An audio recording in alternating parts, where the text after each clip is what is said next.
Ejadim. Now, this may not be a quick one, but it is worth listening.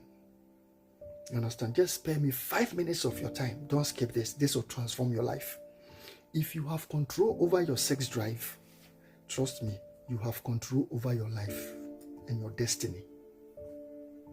I'm telling you, if you can conquer sexual lust, then you have overcome over 60% of life challenges. Most of our challenges and the problems we face in life as youth from age 18 to 50, they are caused by lust. So God himself, he sees sexual lust to be dangerous than the devil. Do you know what sexual lust has done to some big and great people? It is terrible. God himself sees sexual lust to be dangerous than the devil. Now, 2 Timothy chapter 2 verse 22 says that flee from youthful lust. James 4:7 says that resist the devil and he will flee. Do you get a paradox? When it comes to lust, God says don't stand, flee. But when it comes to the devil, God says don't flee, stand. The devil will flee. Once you stand, the devil will know that you know who you are in Christ. So the devil will flee. So you see the opposite. But when it comes to sexual lust, God says as long as you are a youth, you have power and erection and you have feelings and your sex drive is high, don't stand, flee. Now let me share my testimony. Some years back in Ghana, I did a hip-hop rap gospel. And it was okay. It gave me a little bit of exposure. And by the grace of God, a very renowned gospel musician saw me on TV. And he reached out to me. The gospel musician and his management booked an appointment to meet me because they had a project that they felt that I would be the right person to be on that project. So he asked me to meet him at Grace Baptist Church, Amekum, Kumasi. He's going to minister at an all-night. By 12:15, he will finish the ministration and then we'll have the meeting and talk about the project. This is a very popular musician in Ghana, very popular gospel musician, renowned. You know him, lovely guy. So I was so blessed. I felt like this is a privilege. This is not about money. This is about exposure. This is about God exposing me because I just did a single hip-hop gospel and then I had favor before that great gospel musician. For some reason, I told a sister in the church that I was fellowshipping then, I shouldn't have. I don't know why I told that sister. And the sister was like, really? I want to meet him too. I'll go for that watch night. That was the error. You see, a brother or a sister that is sexually attracted to you cannot be your prayer partner.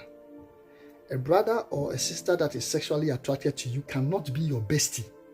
A brother or a sister that is sexually attracted to you, you can't be in secret and quiet and lonely places and, room together. It's not safe. You can't resist that kind of situation.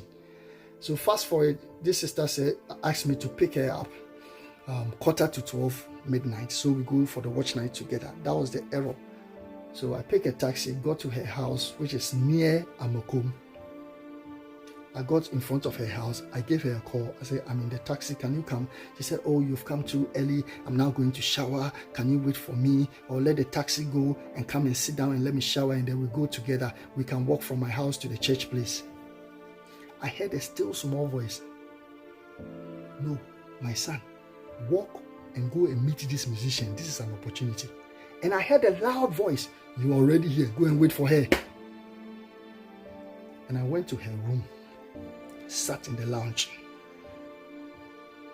She changed and she wore a very short knicker and I saw behind her waist these two holes like dimple behind her waist. That was the end of my watch night. The watch night didn't come on. That small dimple, I'll put the picture there, is there, top there. That small dimple behind that sister's waist. I didn't know how. I forgot the watch night. I forgot the appointment. I lost the Bible. We had the watch night in her bedroom. The next morning, I felt so useless. I saw 5 missed calls from this renowned gospel musician. I called back 20 times. He didn't pick. The message he sent was like, Psalmist. That time, they used to call me Psalmist. He said, Psalmist, you are not serious.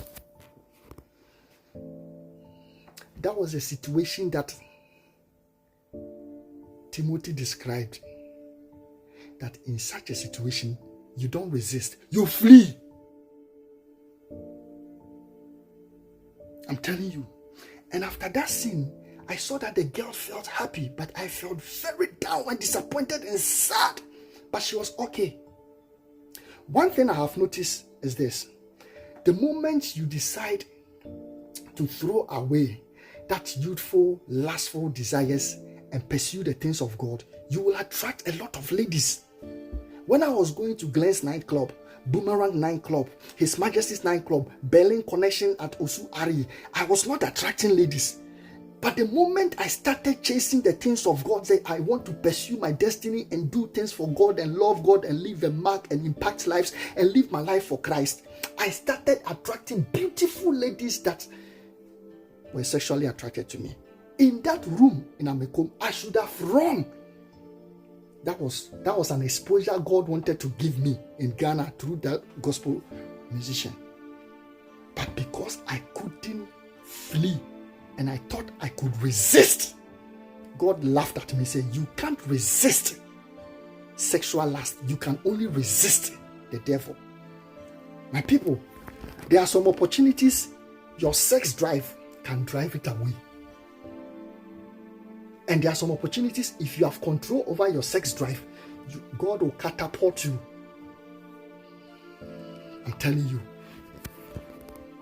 So you cannot resist sexual lust. You have to flee sexual lust and resist the devil.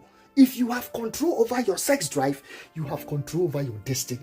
Ejadin, I love you. I hope you catch the revelation.